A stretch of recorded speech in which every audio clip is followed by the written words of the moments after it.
पंतप्रधान नरेंद्र मोदी सध्या 5 राज्यांच्या दौऱ्यावर असून तेलंगणाला ते 6,800 कोटींहून अधिक विकास कामांची भेट देतील। तेलंगणा इथं आज ते सिकंदराबाद इथं श्री उज्जैनी महाकाली मंदिराला भेट देऊन देवीची पूजा अर्चना करतील। त्यानंतर हैदराबाद इथं नागरी विमान वाहतूक संशोधन केंद्राचं लोकार्पण करतील।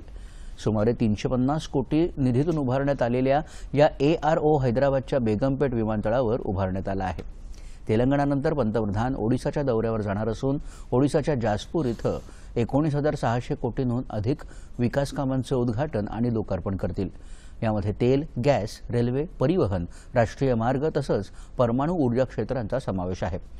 पंतप्रधान पारादीप रिफायनरीत Indian Oil Corporation Limited monoethylene glycol Paradip ते पश्चिम बंगालच्या हल्दियापर्यंत जाणारी 344 किलोमीटर लांब उत्पादन पाईपलाईनचं उद्घाटन करतील। तसंच एका LPG सुविधेचं ते लोकार्पण करतील।